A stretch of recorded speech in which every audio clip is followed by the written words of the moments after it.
माननीय जयंत पाटील साहेबांनी आमच्या लेबर विभागाच्या संदर्भात काही मुद्दे या ठिकाणी उपस्थित केले आणि जळगावचा उज्ज्वल प्रकाश हा त्यांनी या ठिकाणी मांडला। जयंतराव, प्रकाशाचं दुसरं नाव काय माहिती आहे? उज्ज्वल प्रकाश। प्रकाशाचं दुसरं नाव काय माहिती? उज्ज्वल म्हणजे प्रकाश, प्रकाशाचं दुसरं नाव काय माहिती आहे? ते आहे संदीप। ते आहे संदीप। त्यामुळे जो यवतमाळचा प्रकाश तुम्हाला भेटतो आहे उससे आप बाज आ रही हो कि नहीं आ रही हो मुझे पता नहीं है, पण ऐका, हे सांगतो, फॅक्टवरच आहे मी। आपण अतिशय हुशार आहात आणि मी आपला प्रशंसक राहिलेलो आहे, पण अलीकडच्याच काळात आपण गजनी सिनेमा पाहिला का?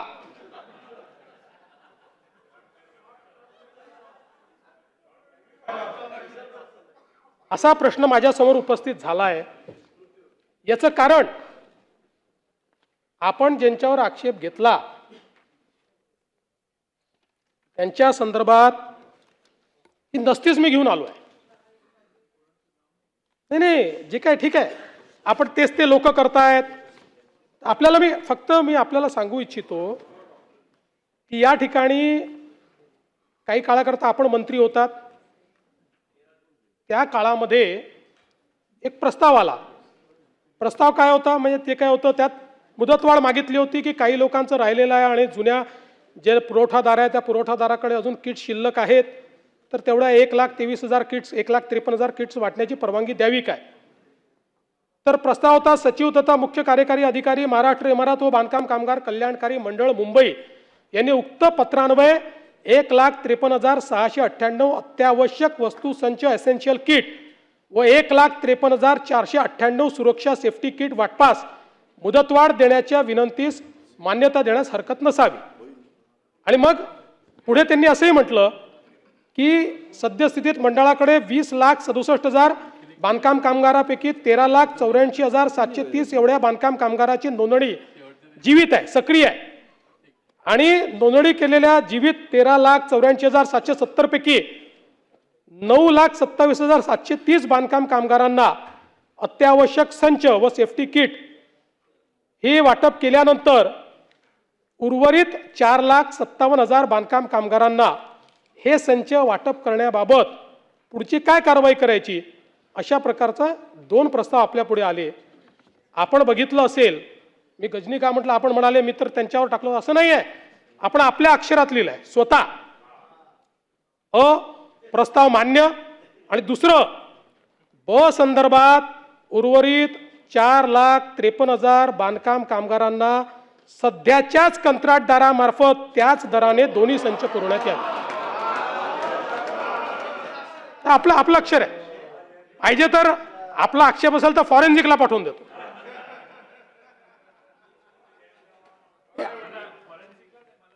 तुम्हाला पाठवतो। नाही, मी आपल्या हितवर शंका घेत नाही। म्हणजे असं आपण बेनोव्हेलंट लोक आहोत, आपल्याला असं वाटू शकतं की 4,53,000 कामगार राहिले आहेत आणि मग पुढची प्रक्रिया करायला वर्ष जाईल, त्यामुळे देऊन टाका बाबा।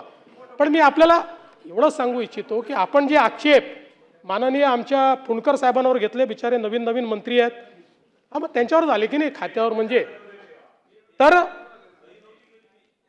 ठीक आहे।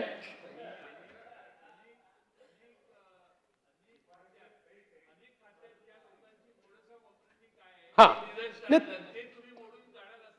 अगदी अगदी तेच करायचं आपल्याला। त्यानंतर एवढंच नाही तर मी ही जी तुम्हाला म्हणजे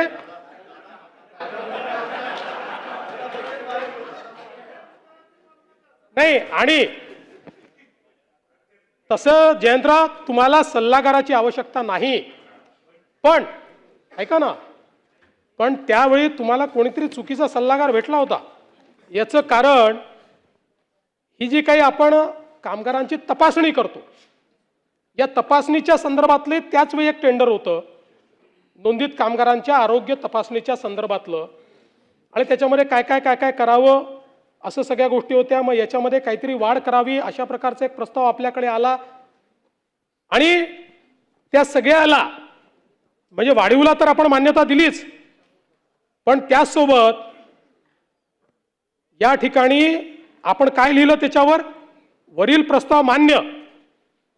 सन 2000 हा 23 पर्यंतचा प्रस्ताव होता. प्रस्ताव काय होता तर टेंडर प्रमाणे 15/2/21 ते 14/2/23 या 2 वर्षामध्ये यापूर्वीच्या अटीवर, म्हणजे नवीन टेंडर काढा असं म्हटलंच नव्हतं, खरं म्हणजे नवीन टेंडर काढायला पाहिजे होतं, पण ठीक आहे 2 वर्षाकरता या पूर्वीच्या अटींवरच त्यांना देण्यात यावं.